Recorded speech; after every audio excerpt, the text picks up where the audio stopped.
प्यारे भाइयों, कैसे हो सभी। आशा करता हूँ मेरे प्यारे भाई सभी अच्छे होंगे और अच्छे से मन लगाकर मेरे भाई पढ़ाई कर रहे होंगे। तो मेरे प्यारे भाइयों, आज हम इस वीडियो में प्रश्नावली 9.1 का क्लास 10th का क्वेश्चन नंबर 13 को सॉल्व करेंगे। तो मेरे भाइयों आइए सॉल्व करते हैं। तो पहले लिख लो मेरे भाइयों क्या हल, ठीक है। अब मेरे भाइयों हम क्वेश्चन को पहले पढ़ेंगे फिर उसे हल करेंगे, क्योंकि किसी भी क्वेश्चन को सॉल्व करने से पहले उसको पढ़कर समझना बहुत जरूरी है, ठीक है।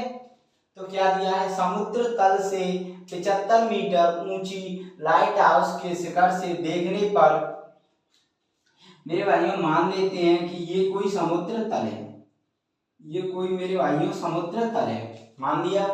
अब इससे 75 मीटर ऊंची ये समुद्र है, इससे 75 मीटर ऊंची ये लाइट हाउस है, ठीक है। मान लीजिए लाइट हाउस है 75 मीटर ऊंची, इसको मैं मान लेता हूँ मेरे भाइयों PQ। ये कोई लाइट हाउस है 75 मीटर ऊंची है, तो 75 मीटर इसको ऊंची, ठीक है, हो गया। अब क्या है कि शिखर से देखने पर दो समुद्री जहाजों के, अब इसके शिखर से देखने पर दो समुद्री जहाजों के अवनमन कोण बन रहे हैं। एक कितना बन रहा है मेरे भाई, इसके शिखर से अवनमन कोण यहाँ पर बनेगा क्षैतिज रेखा, यहाँ पर तो जब वहां से अवनमन कोण बनेगा तो ये क्षैतिज रेखा भी खींचेगी मेरे भाई, क्षैतिज रेखा भी बनेगी, क्योंकि क्षैतिज रेखा और दृष्टि रेखा के बीच में बनता है अवनमन कोण भी। तो ये हो गई क्षैतिज रेखा, इसके बीच में बनेगा मतलब यहाँ पर कितने 30 डिग्री का। इसको मेरे भाइयों क्या नाम दे देता हूं मैं R, ठीक है। इसको मेरे भाइयों यहाँ पर S, समझ में आया सभी भाइयों को। अब क्या करोगे, क्या बना, एक अब 30 का एक 45 का बन रहा है यहीं से शिखर से, तो एक मेरे भाइयों यहाँ से 45 डिग्री का बन जाएगा, यहाँ से मेरे भाइयों कितने का 45 डिग्री का बन रहा है ये वाला, ठीक है। इस क्षैतिज रेखा से ही ये 45 डिग्री का बन रहा है, इस क्षैतिज रेखा से 31 डिग्री का बन रहा है, ठीक है। इतना क्लियर हुआ। इसको नाम दे देता हूं मैंने मेरे भाइयों T। अब मेरे भाइयों जो फिर क्या कह रहा है, यदि लाइट हाउस के एक ही ओर एक जहाज दूसरे जहाज के ठीक पीछे हो, तो ठीक पीछे है एक जहाज दूसरे जहाज के, ठीक है।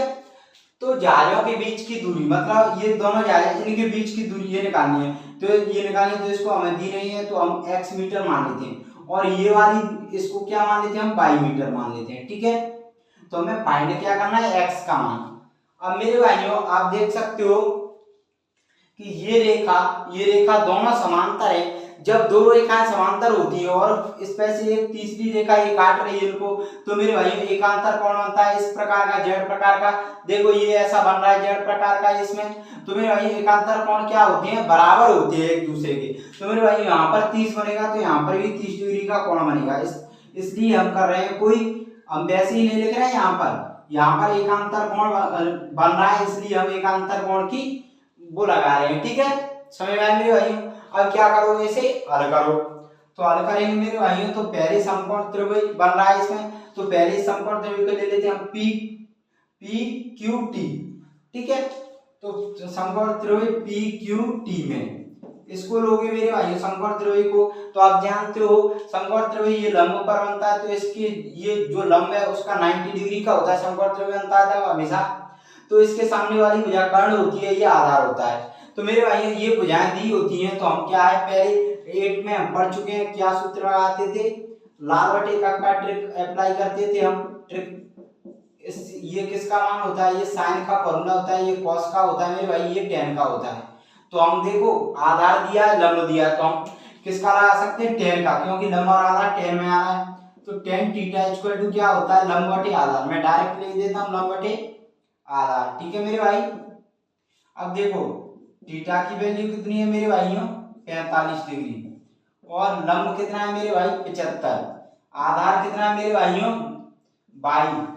तो यहाँ से 45 डिग्री की वैल्यू 1 इक्वल टू 75 बटे 22, तो 22 की वैल्यू यहाँ से कितनी आई मेरे भाइयों 75 मीटर। अब ये समय, अब समकोण त्रिभुज लेते हैं हम, कौन सा, ये वाला, ये बन रहा है PQS, बड़ा वाला त्रिभुज। तो देखो समकोण त्रिभुज PQS में, अब मेरे भाइयों इसमें भी क्या है, हमें लंब और आधार दिया है, तो इसमें भी हम क्या करेंगे मेरे भाइयों, इसमें भी हम टेन थीटा का ही फॉर्मूला लगाएंगे। तो मैं डायरेक्ट लिख देता हूँ टेन थीटा, थीटा की वैल्यू 30 डिग्री इक्वल टू आधार क्या है, आधार है एस टी प्लस, सॉरी लंब आएगा ना पहले, तो लंब क्या है पी क्यू अपॉन आधार क्या हो जाएगा S T plus T Q. तो टेन 30 की वैल्यू 1/√3 होती है मेरे भाइयों।